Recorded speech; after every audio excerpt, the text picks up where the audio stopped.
This is a very special Sunday. Can you feel it in the air? We have just celebrated a classic American holiday, filling our bellies with turkey and all the trimmings, hopefully taking some time for ourselves and with the people that we love, to eat together, to catch up, to laugh together, and hopefully to rest. Some of us have spent the last few days whirlwind shopping, and others have already swapped out their fall-colored home decor for red, white, and green. As Regis and I drove back on Friday night at 10 p.m., I delighted to see the twinkling lights along Main Street. On the one hand, I'm filled with joy and anticipation for the coming Advent and Christmas season. And on the other hand, it all seems a bit surreal. With all of the waiting and hoping, with all of the working and praying of the last few months in the wake of our flood, I have to ask myself, where has all the time gone so quickly? It is in this tension, the tension between the surreal and the joyful, the tension between expectation and reality, that we approach the Christmas story today. But don't worry, we won't jump right in. I'd like us to take a few weeks to examine some of the main characters in the Christmas story, to perhaps gaze at the story that we know so well from a new angle. I've paired two characters each week for us to think about. And on this first Advent, we are taking a closer look at what happened before we get to Bethlehem, before we get to the manger. Today, we're taking a look at Joseph and at Gabriel, an angel of the Lord, as we consider how we can keep the hope alive. In our Christian tradition, the weeks leading up to Christmas are called Advent. I wasn't familiar with that tradition as a child growing up, but Advent is a time of waiting and watching, and ever since I became a United Methodist, I've delighted to learn more about this season of the year. This season is all about hope and about trust, trusting that the baby Jesus is on his way to the world. But we are not the first ones to wait. As today's text from the Gospel of Matthew reminds us, Joseph was the first one waiting. In fact, in our text today, he waits 3 times in the few verses that Richard read for us. First, he is waiting to wed his betrothed, Mary. Now, I chose that old-fashioned word on purpose to help us all remember that marriage back in the biblical days in the 1st century had little to do with love or choices.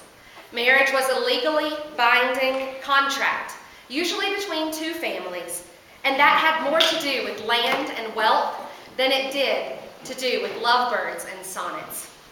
A betrothed couple behaved as a man and wife for 1 year without living together or having relations.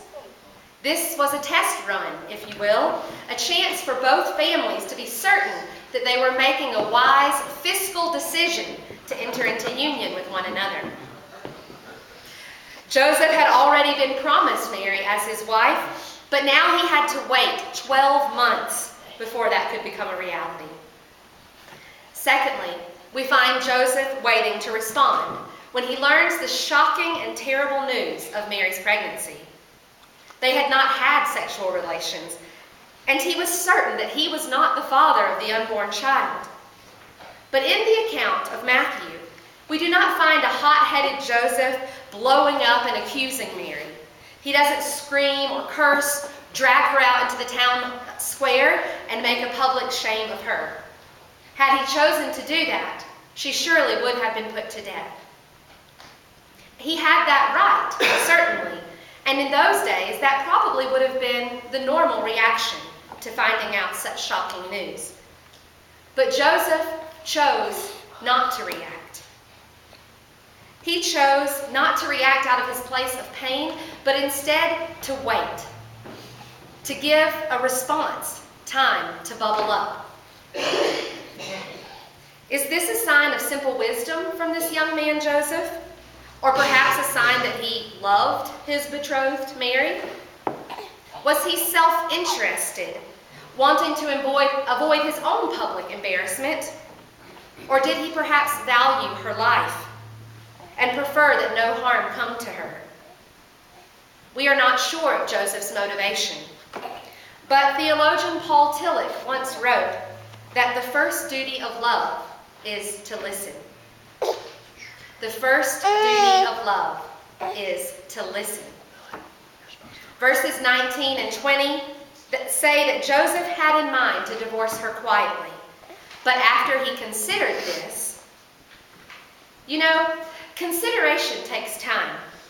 It takes patience, and it takes listening. Joseph quieted whatever feelings he was having, rage, fear, shame, whatever came up when he learned about Mary's pregnancy. Rather than reacting from those put in that place, he simply pushed the pause button. Today, we see in the media and on the streets around us that it is normal to react immediately to everything that we think and feel. We blog about our reactions, we post them on Facebook and on Twitter, we share every wave of our emotional inner life's journeys with the wide world. But I'm here to invite you to think about another way. For, in my experience, knee-jerk reactions and disclosing too much information have not always been the best responses in my own life. When I react, I sometimes have to go back and do a lot more work later to correct my reaction. I have to apologize.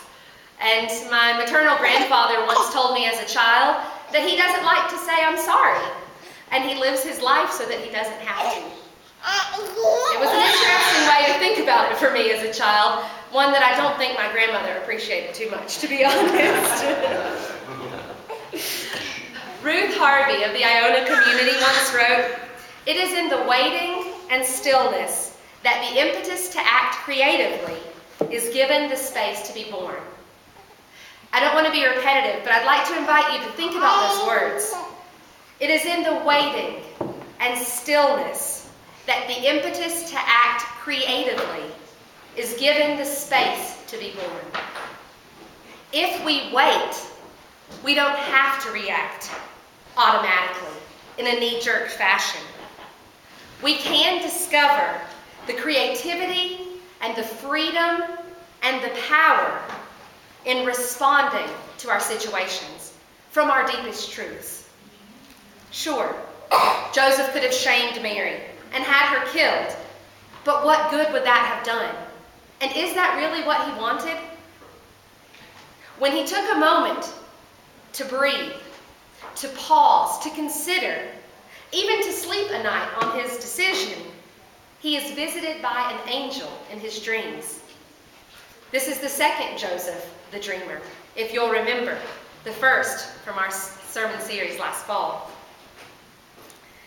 In Joseph's dream, this angel, who many presume to be Gabriel, an angel of the Lord, comes to him and gives him instructions about what to do next. Now, Gabriel, the name, is not used in this text in Matthew, but it is used in Luke's account of Jesus' birth and Mary's pregnancy. Did you know that Matthew and Luke are the only two gospel accounts of the beginning of Jesus' life? Mark and John both begin their gospels with John the Baptist, preparing the way for the adult Jesus to start his ministry, about 30 years after the account that you heard this morning. Matthew kicks us off, however, with the genealogy of Jesus, naming all the descendants from Abraham to today's Joseph. Luke starts with the miracle pregnancy of the aged and barren Elizabeth and Zechariah, which yields John the Baptist, the cousin of Jesus. Luke's account is oddly focused on the pregnant women, Elizabeth and Mary, but we'll talk more about them next week. Luke devotes much time to Zechariah's disbelief and his response to his own coming son. Luke only mentions Joseph in passing. He's barely a character in the play, in the story of Christmas. But Matthew takes a moment to share a few verses with us about Joseph's story. How did this virgin birth come about? It's clear for Matthew that establishing a clear line of Jewish genealogy is important. But I simply appreciate him reminding us that Joseph was a man, a human, not a flat character in a story or a play. Joseph had choices, and his choices enabled the Christ child to be born. He may not have been the biological father, but without Joseph, there would be no Jesus, no Emmanuel, no God with us in this human form. But I mentioned that Joseph was waiting 3 times in our text today. First, to be wed, and then to respond to the shocking news, and finally, to truly make Mary his wife. The final verses 24 and 25 say that Joseph took Mary home as a wife, but he had no union with her. He did not consummate their marriage until after she gave birth to a son. If he had not believed the angel's message to him in the dream, perhaps he would have acted differently. What difference would it make? The damage was already done. But in this third bout of waiting, Joseph proves to us that he believes the angel's message, and he acts on what he has heard and what he has understood. Now, one could say that verses 22 through 25 about the fulfillment of the Jewish prophecy are simply a commentary thrown in later to prove a point about Jesus' identity. They aren't really central to the story, if you will. And there are virgin births in other religious traditions, including Hinduism. Virgin births are often used to solidify the divinity of an offspring for anyone who may doubt how important that person is. To be honest, I'm not really interested in that debate today, though. What I think is fascinating about the virgin birth in Matthew's account is that, intentional or not, Matthew shows Joseph acting on his beliefs. The action is not simple or expected. It wasn't a normal choice to take Mary into his home. Joseph, taking her in as his wife, even while pregnant, is courageous and risky. It's honorable and it's surprising. Joseph is putting feet to his faith. And for me, he is the true embodiment of hope in action. Rabbi Jonathan Sacks wrote, "One of the most important distinctions I have learned in the course of reflection about Jewish history is the difference between optimism and hope.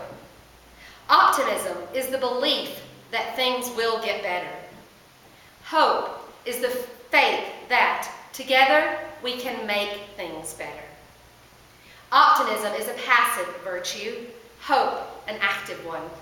It takes no courage to be an optimist, but it takes a great deal of courage to have hope. Many of you have been optimistic that Lyons will come back from our flood tragedy stronger and more vital.